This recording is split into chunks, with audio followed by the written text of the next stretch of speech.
Shalom saudaraku dalam Tuhan. Saudara, kali ini Juma benar-benar tidak bisa berkutik di hadapan beberapa debaters Kristen yang sangat cerdas saudaraku dalam Tuhan. Mereka membahas tentang kitab mana yang benar, apakah Alkitab atau kitabnya Juma. Dan debaters Kristen ini menjelaskan bahwa Alkitab memang lengkap dan penulisan sejarah di dalamnya itu jelas saudara dalam Tuhan. Nah saudara, ini perdebatan yang sangat seru, dan mari kita langsung saja melihat atau mendengarkan apa yang mereka sampaikan terlebih dahulu sebelum kita memberikan tanggapan terhadapnya. Dan pastikan tekan tombol like, tombol subscribe, dan share video ini supaya menjadi berkat bagi banyak orang. Jadi aku baca ya di dalam surat Ali Imran ini ya. Di dalam surat Ali Imran, surat Ali Imran 3 ayat 59. Katanya, dia menciptakan dari tanah, kemudian berfirman kepadanya, jadilah, maka jadilah itu. Terus aku ada baca ya satu artikel, dia bilang, di artikel ini dia bilang itu diusir dari surga.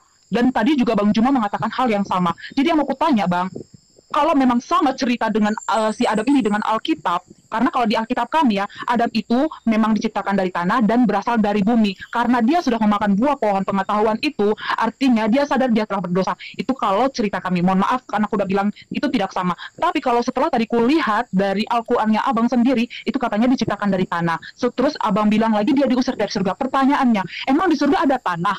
Iya, itu dulu Bang. Dulu, diambil dulu tanahnya dari bumi. Ya, makanya itu yang mau kutanyakan, boleh nggak disampaikan? Makanya gini Bang, aku nggak nyambung tuh, aku nggak bener-bener, ya mohon maaf ya, aku mau pingin tahu dulu nih. Jadi Abang jangan lari ke Alkitab kita dulu, Al-Quran dulu nih kita bahas, ya. Soalnya tertulis dalam Al-Quran Abang ini ya, di dalam surat Ali Imran ayat Ali Imran 3 ayat 59. Aku baca bahasa Indonesianya aja, aku nggak ngerti bahasa Arabnya. Sesungguhnya perumpamaan atau tutup buka kurung penciptaan Isa bagi Allah adalah seperti penciptaan Adam. Dia menciptakannya dari tanah, kemudian berfirman kepadanya, jadilah, maka jadilah sesuatu itu. Terus Abang tadi juga menyampaikan Adam itu berasal dari surga. Bahkan artikel yang kubacakan pun sama juga bunyinya. Sekarang pertanyaanku, emang di surga ada tanah Bang? Itu dulu pertanyaanku. Ya, baik. Jadi kalau di surga itu ya di surga diterangkan di dalam Al-Quran surat Sad ayat 71. Isqala rabbuka lil malaikati inni khaliqu bashar min. Bang Juma, boleh diulangin ayatnya Bang? Surat berapa? Surah Sad ayat 71. Itu hadis atau Al-Quran Bang? Al-Quran. Boleh spellnya Bang? Spellnya boleh dicapin? Pengejaannya Bang. Pengejaan ayatnya apa? S-A-D. S-A-D, terus? Ayat 71. Lanjut Bang.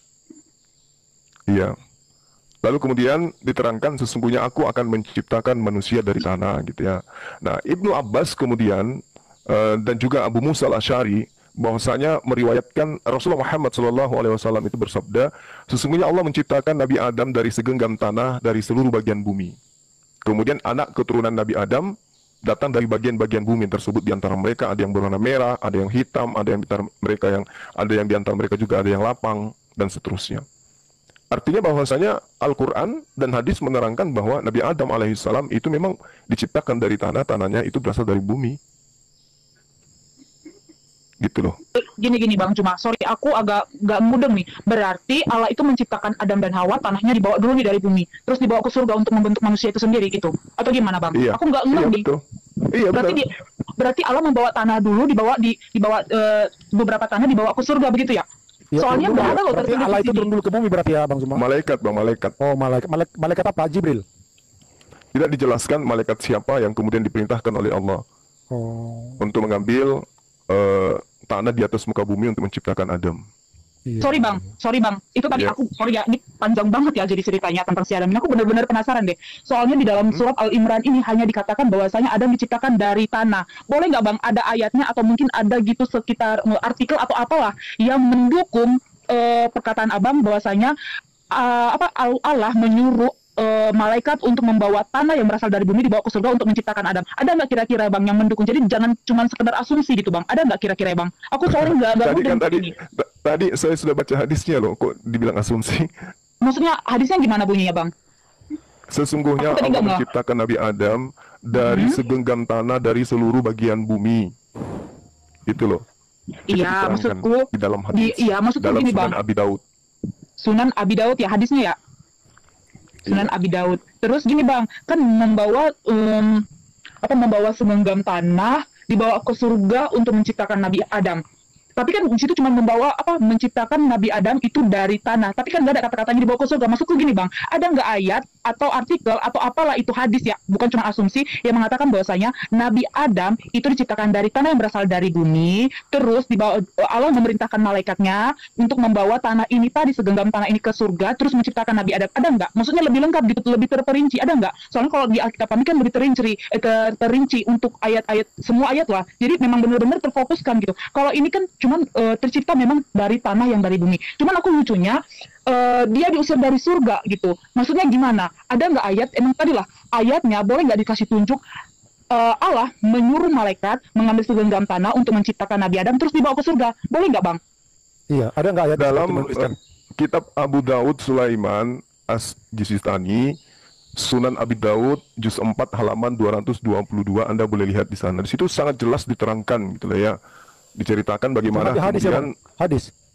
iya, Rasulullah Muhammad SAW dalam Sunan Abi Daud menjelaskan itu. Sunan Abi Daud menjelaskan itu. Oh, di Jadi Al-Quran sendiri, di Al-Quran berarti nggak ada tertulis ya Bang ya? di Al-Quran dijelaskan sesungguhnya aku akan menciptakan manusia dari tanah. Ya cuman itu aja, nggak ada ibarat kata. Sementara itu dulu Bang. Nanti kalau terlalu banyak juga. Lagian kalau abang tahu malaikatnya datang, kemudian Kami kan pingin tahu, kami ingin lebih detail gitu loh. Kan abang udah selama ini nanya tentang Alkitab, Taurat tentang Alkitab. Jadi kita ini pingin menambah pengetahuan aja Bang. Artinya kan kami nggak mungkin dong belajar dari orang. Sedangkan abang itu kan kami kenal seorang gurunda, pasti dong lebih banyak untuk tentang ilmu yang terkait kami ingin pelajari. Boleh loh Bang, berbagi ilmu itu. Makasih Bang. Guru dan multi dan talenta. tadi sudah saya jelaskan dari Al-Qurannya sudah, dari hadisnya sudah. Berarti perjalanan malaikat tadi tidak ada diterangkan ya Bang, mengambil tanah dari bumi, segenggam tanah dari bumi dibawa ke surga lalu dibentuk menjadi manusia gitu ya. Tidak ada ya Bang ya istilahnya di dalam Al-Quran, hanya di dalam hadis ya Bang ya. Hadis yang menerangkan Imam Ahmad, Tirmizi, Abu Daud. Sementara Hadis itu ini, aja dulu. Hadis ini Bang patokannya dari mana sih Bang? Kok bisa ibarat kata menjadi menjadi suatu keimanan gitu yang sangat dipercaya. Hadis ini kisah hadis yang dipercaya ini apa dasarnya Bang? Sehingga dia menjadi sesuatu yang sangat dipercaya gitu Bang. Hadis yang khusus itu ada ini ya. Oke. Jadi hadis itu adalah ketetapan, perkataan, perbuatan dari baginda Rasulullah Muhammad SAW. Nah, misalnya nih, ada orang bercerita tentang Bang Suma, dan itu kejadiannya 200 tahun yang lalu. Orang ini yang menceritakan ini harus diketahui apa kapasitasnya. Apakah dia seorang ulama hadis? Ya, lalu kemudian dia berguru kepada siapa? Gurunya berguru kepada siapa? Gurunya berguru kepada siapa? Kepada siapa? Kepada siapa? Sampai kepada baginda Rasulullah Muhammad SAW. Kalau pemberitaan yang tadi oleh ulama hadis tadi runut sampai sanadnya ke Rasulullah, maka pemberitaan daripada ulama hadis itu sahih.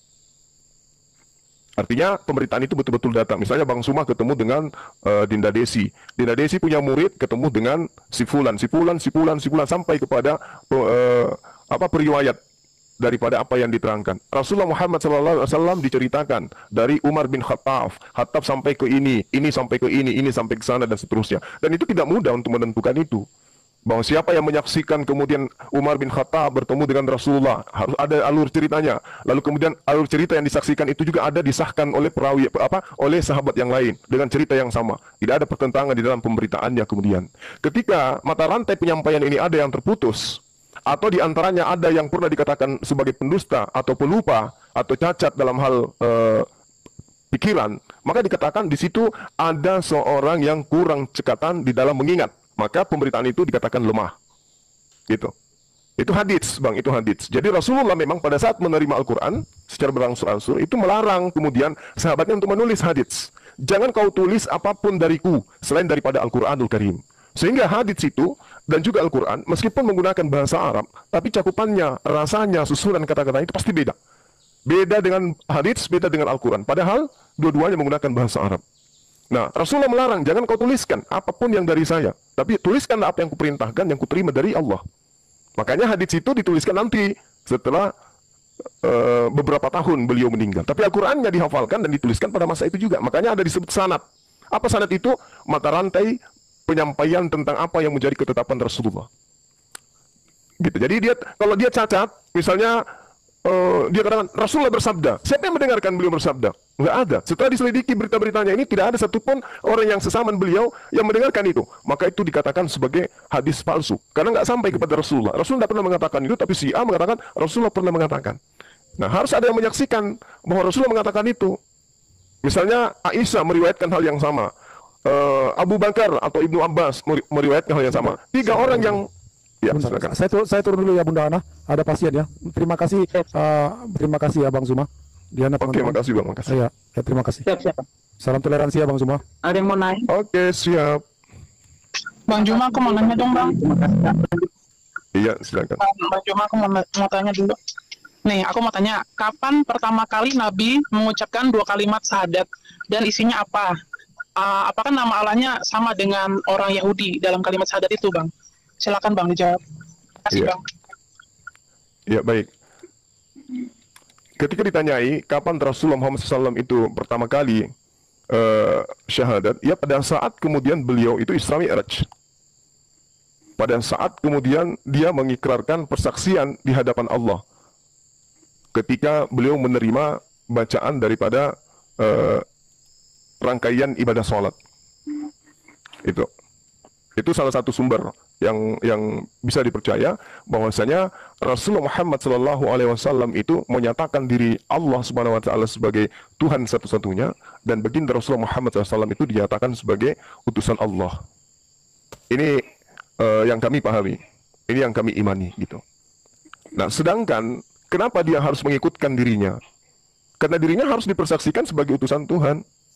Semua nabi ketika datang kepada kaumnya, dia harus dipercayai sebagai utusan Tuhan. Tidak ada yang sampai kepada Tuhan kalau tidak kemudian percaya terhadap nabi yang ada pada masa itu. Misalnya Nabi Musa. Nabi Musa datang mempersaksikan tiada Tuhan selain Allah. Nah, kaumnya harus percaya itu, bahwa yang diterima oleh Nabi Musa itu dari Tuhan pencipta langit dan bumi, sehingga mereka harus mengimani Nabi Musa sebagai nabi utusan Tuhan. Begitu juga Nabi Isa alaihissalam. Ketika datang kepada Bani Israel, maka Nabi Isa alaihissalam harus diterima sebagai Rasulullah. Makanya dia serukan dalam Al-Quran, ya Bani Israel, ini Rasulullah Sorry aku potong Bang Zuma. Maksudnya tadi sih kapan waktunya itu ditentukan dong. Pasti kalau ditanya kapan berarti ditunjuk waktu. Terus pastinya kita percayakan didukung dengan ayat atau dalil. Boleh nggak Bang ditunjukkan di dalam dalil tersebut ditunjukkan kapan Nabi itu mengucapkan 2 kalimat syahadat ya Kak ya? Nah itu kalau ditanyakan kapan berarti waktunya. Isinya apa, Bang? Isi kalimat syahadatnya itu, Iya. Bang, waktu pertama kali. Iya, terus Ya, itu aku bersaksi terus- tidak ada Tuhan selain Allah, dan bersaksi bahwa Muhammad adalah utusan Allah. Dia juga setiap hari dalilnya mengucapkan di mana Bang? setiap sholat, di mana? setiap sholat kami umat Islam itu bersyahadat. Bukan nabinya Abang, bukan semua umat Islam tidak, tapi nabinya Abang. Tadi kan dibilang kapan nabinya Abang pertama kali mengucapkan kalimat syahadat. Ya, pada saat beliau boleh menerima ditunjukkan. perintah sholat itu pertama kali, pada saat Ya, Isra pertama- Mi'raj, Subhanalladzi asra bi'abdihi lailan Ayatnya di minal mana masjid. Bang? Dalilnya di mana dalilnya? Kalau untuk dikatakan dalam Al-Quran pertama kalinya itu tidak dijelasin. Kan sudah dijelaskan tadi, Isra Mi'raj. Jangan gitu dong Bang. Soalnya kan apa-apa itu jangan cuma asumsi, tapi kan ada dalil. Jadi dalil itu mendukung apa yang Abang sampaikan. Kami ingin tahu tentang Al-Quran Abang nih. Otomatis kan ada ayat. Isra ada Mi'raj, yang- Isra Mi'raj pertama kali Rasulullah menerima perintah sholat. Di situ rangkaiannya dalilnya azan di mana syahadat. Bang? Dalilnya di mana? Kalau saya sebutkan emang bisa tahu. Ini kan ada Al-Quran. Saya buka Al-Quran Kemenang. Oke, Saya silakan baca. buka Di mana? surah Al-Isra. Al-Isra ya. Assalamualaikum Gurunda. Waalaikumsalam warahmatullahi wabarakatuh. Bismillahirrahmanirrahim. Subhanalladzi asra bi'abdihi lailan minal masjidil harami ilal masjidil aqsa alladzi barakna haulahu linuriyahu min ayatina innahu huwas samiul basir. Ini masalah proses kemudian penerimaan Rasulullah ketika diperjalankan Isra Mi'raj oleh Allah. Boleh sedikit tambahin juga ya Gurunda ya. Bang Juma, nama Allahnya, Bang, sama nggak, Bang, dengan orang Yahudi, Bang, dalam kalimat syahadat itu, Bang? Jadi gini, berbicara tentang nama Allah, ya nama Allah pencipta langit dan bumi, Tuhan datang kepada para nabi itu dengan menggunakan bahasa kaumnya para nabi masing-masing, memperkenalkan nama gitu. Bagaimana kemudian ketika seseorang memperkenalkan diri kepada calon istrinya dan memperkenalkan nama kepada anaknya, itu beda. Itulah Allah. Itulah Tuhan pencipta langit dan bumi, menyatakan dirinya kepada kaumnya, kepada hambanya melalui nabi yang diutusnya. Makanya Nabi di dalam andai kan saya nggak dilarang untuk mengambil kitabnya orang Yahudi yang Anda gunakan, saya akan tunjukkan bahwasanya Allah menyatakan diri kepada nabi-nabi, tetapi Allah sendiri tidak menyatakan namanya kepada mereka. Itu ada di dalam kitabnya orang Yahudi yang kemudian Sorry, Mbak. gunakan. Cuma saya bilang jangan lari ke kitab yang lain, tapi ke Al-Quran abang fokus. Iya, Sorry. karena Anda alergi, kayaknya Anda malu kalau saya gunakan Bible. Sorry. Saya tidak mau mengatakan malu segala macam. Tolong fokus ke Tapi Al-Quran sebenarnya Anda. gini loh, Mbak Diana, Anda tidak Al-Quran punya hak aja, untuk melarang Bapak. saya loh. Kenapa? Karena Saya itu juga bukan punya. kitab Anda loh. Itu bukan kitab Anda. Itu kitabnya agama Yahudi. Anda itu cuma mengambil terjemahan kitabnya orang. Tapi saya dilarang ngambil. Sorry ya. Kalau Anda bilang itu kitab Yahudi karena di dalamnya ada Yesus, saya mempercaya itu. Sekarang Enggak, saya enggak. kan sudah bilang. Enggak. Di dalam kitabnya Yahudi enggak ada Yesus, Mbak. Dan cuma. Siapa bilang? Ini Alkitab yang saya pegang ada Yesus. Mau itu coba kitab orang tunjukkan di Yahudi atau perjanjian lama Yesus Tunggu, di mana dituliskan. jangan kamu lari ke Nggak Alkitab. ada. Aku tadi bilang jangan lari ke Alkitab. Aku mau tahu tentang Kenapa? Al-Quranmu tadi. Kenapa Anda Itu larang belum saya ke keluar. Alkitab? Ada apa? Jangan dulu karena saya ingin tahu tentang Al-Quranmu kan tadi saya udah bilang. Jangan kita bahas dulu Alkitab. Al-Quran dulu kita Al-Quran fokus. kalau ingin diketahui, Mbak harus wudhu dulu, kemudian Nah, mandi sama sepertinya junub, kalau kamu ingin memahami bersihkan Alkitab, hati, kamu dibaptis dulu, bersihkan kamu dibaptis kepala, dulu, bersihkan hatimu, bersihkan bersihkan semua, pikiranmu. berwudu. Jadi sama Gitu. Bang Juma. Nah, kitab Jadi Anda itu tidak ada syarat itu. Sorry. Itu cuma kitab terjemahan Juma, yang nggak jelas dari mana asal usulnya loh, Mbak. Sorry banget. Malah Aku kalau bilang, saya aku ingin katakan kitab pelajari Anda dengan itu kitab Al-Quranmu. Spanyol, Jadi kamu terangkan dengan separuh Al-Quranmu. tolong dari terjemahan kitab orang. Kamu harus jelaskan Gitu loh. Al-Quranmu. Jangan kamu lari ke Alkitab saya. Yang Nggak tahu penting Alkitab saya itu menjelaskan sebenarnya Al-Quranmu. Al-Quran. Kenapa? Bagaimana mungkin saya juga- menjelaskan saya juga Al-Quran tidak kepada membiarkan orang yang Anda tidak mau menjelaskan paham Alkitab Al-Quran? Saya juga tidak mau Anda hanya membiarkan menghindari, Anda hanya menghindari membahas Alkitab ketika saya saya karena membahas Anda tidak terjemahan paham dengan kitabnya Alkitab orang saya. Yahudi. Paham? Anda cuma mengklaim itu bukan kitab Anda, Mbak. Bunda, Itu kitabnya agama mohon maaf Yahudi. Bunda. Tadi kan saya hanya mau bilang, bahas tentang Al-Quran. Alergi Kenapa dibahas dia lari ke kitabnya, Alkitab, gimana Bunda? ceritanya? Tapi Kenapa kalau Bunda dilari ke penginjilan, Alkitab, Bunda? Tolong, Bunda. Kristenisasi, wah gencar bagi-bagi ayat dari kitabnya kan gitu Bunda, kan. aku mau tahu lucu, tentang Mbak. Al-Quran dia dulu, Bunda. Kenapa dilari ke Alkitab? Kalau mau Bunda, tahu silakan. tentang Al-Quran, harus belajar Al-Quran. Bukan begitu Dan kamu caranya. kalau mau tentang membahas Alkitab dan memahami Alkitab, kamu dibaptis dulu. Sama kan? Dari Jadi nama kamu jangan kitabnya terlalu- Anda saja sudah salah. Hey, kamu jangan bilang kalau saya bilang gini. Apa? Kamu Ayo, terima Al-Quran. tunjukkan kepada Kalau aku bilang, saya dengar dasar dulu aku. alas haknya kitab Anda menyebutkan Alkitab. Juma, Ada nggak? kalau kamu membalas perkataan saya seperti ini, kamu saya pinjamkan rok. Berarti kita imbang. Paham kamu? Satu-satu dulu kita ngomong. Jangan Oh kayak gitu. burung leher. Jadi karena Anda Atau perempuan trompet. Anda bebas gitu, karena komal Satu-satu, Anda gitu ya. Satu-satu Gitu kita ya ngomong. jalan kasih Satu-satu gitu ya. kita ngomong. Sampai-sampai kalau ada orang ingin membahas Big Boss dikasih rok. Ini bahasa terakhir. Ini bahasa terakhir. Mana kasih itu? Dari tadi saya bilang, ya saya lembut. Saya ingin tahu Tapi tentang nada Anda jangan itu syarat sentuh. dengan kebencian. Cara Anda bertanya itu Enggak. syarat kayak pisau. Enggak, saya tidak Dari awal tidak loh. mengujar kebencian. Saya naik di sini untuk ada Mbak Desi dan Bahana yang Sorry. mau. Dari awal Anda Sorry. benci saya kok. Sorry Anda nggak Bang mau saya Juma. naik sini. Sorry Bang Juma. Pelan-pelan, Sorry. Iya, sorry Bang Juma ya. Sorry banget. Ya. Kalau Anda tadi bilang di Alkitab, ya, ini Anda bilang Alkitab orang Yahudi. Bagaimana saya katakan gimana? bahwa Al-Quran Anda? Tunggu, aku belum kelar. Bagaimana kalau saya katakan Al-Quran Anda tidak bisa berdiri sendiri, harus didukung dengan hadis. Bagaimana kalau saya katakan seperti Baik, salam Tuhan, untuk videonya kita sudah simak apa yang boleh mereka bicarakan di video tadi mengenai Alkitab dan kitabnya Juma, yaitu Al-Quran. Dan mereka membicarakan kitab mana yang paling sempurna gitu loh. Dan bagi saya sih ya, Alkitab itu sempurna. Bahkan penulisan-penulisan tokoh-tokoh di dalamnya itu sangat jelas. Misalnya tentang penciptaan langit dan bumi, dan juga bagaimana manusia pertama diciptakan oleh Tuhan, itu sangat jelas ditulis dan ditulis secara detail di dalam Alkitab. Nah, saudaraku dalam Tuhan,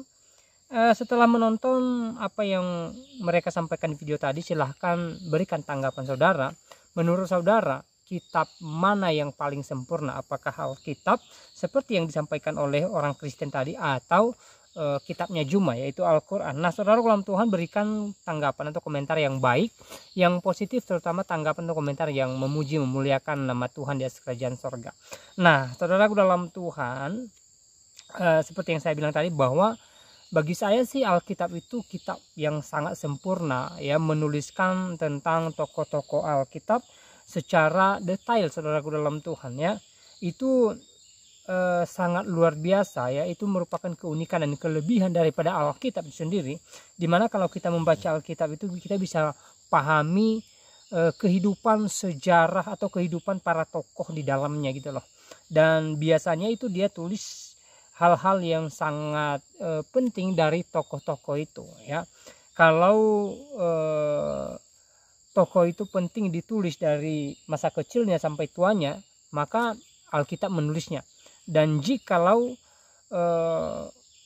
tokoh itu memang dipakai Tuhan atau bekerja di ladang Tuhan ya di masa tuanya, maka Alkitab mencatat tentang pelayanan-pelayanan mereka. Jadi intinya ya, Alkitab itu sempurna bagi saya. Itu sangat luar biasa ya. Juga berkesinambungan antara perjanjian lama dengan perjanjian baru, saudara dalam Tuhan ya. Kalau saudara membaca perjanjian lama misalnya, lalu saudara bandingkan dengan perjanjian baru, maka itu berkesinambungan.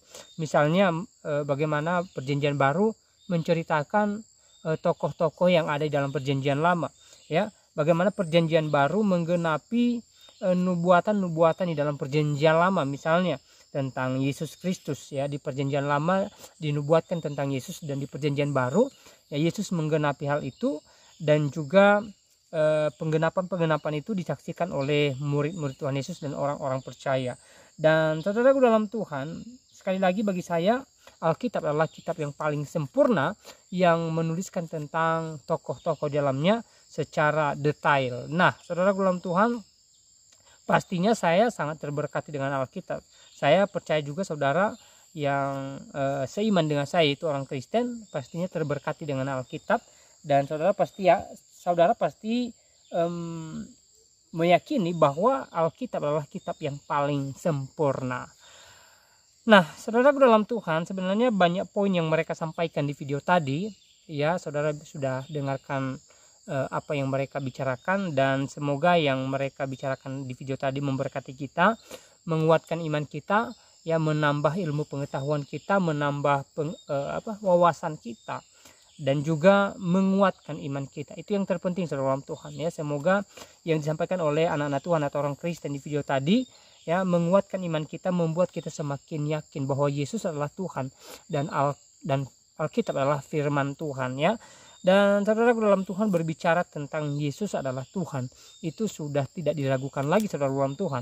Karena kenapa ya, sudah terbukti dan tercatat di dalam Alkitab bahwa Yesus adalah Sang Firman yang datang ke dunia ini untuk menyelamatkan orang percaya, sehingga orang percaya kepadanya tidak binasa, melainkan beroleh hidup yang kekal.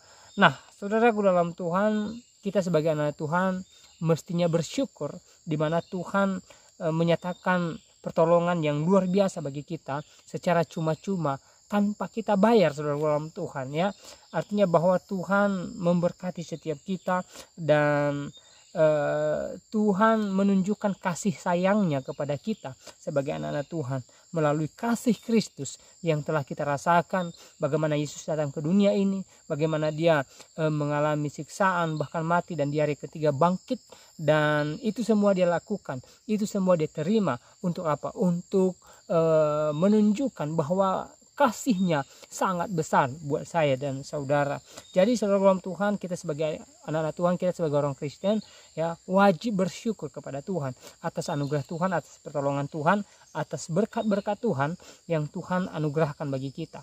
Hari demi hari kita mengalami anugerah Tuhan, hari demi hari kita mengalami pertolongan Tuhan, hari demi hari kita mengalami lawatan Tuhan, dan juga Tuhan memberkati kehidupan kita ya, berkat jasmani, berkat rohani Tuhan cukupi, sehingga kita sebagai anak Tuhan menjadi orang yang berbahagia di dalam Tuhan. Jadi kita wajib bersyukur, karena kita tidak bisa membalas kasih Tuhan ya.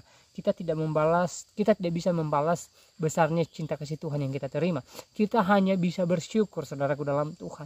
Kita hanya bisa bersyukur bahwa Tuhan memberkati kita hari-hari ini, mencukupkan segala kebutuhan kita, menjawab segala doa kita. Kalaupun doa kita tidak terjawab, tetapi Tuhan ada bagi kita. Tuhan ada menolong kita. Tuhan ada untuk membela kita dan menunjukkan kasihnya yang besar bagi kita.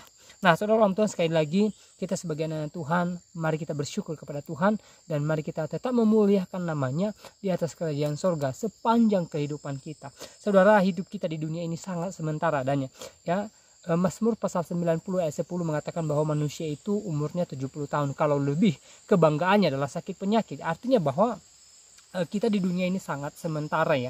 Jadi di waktu yang sangat sementara ini ya kita berikan yang terbaik bagi Tuhan. Mari kita memuliakan Tuhan, memuji Tuhan, dan bersyukur kepada Tuhan serta taat akan firman-Nya. Nah, saudara dalam Tuhan, semoga video singkat ini memberkati kita dan Tuhan Yesus Kristus memberkati kita sekalian. Shalom.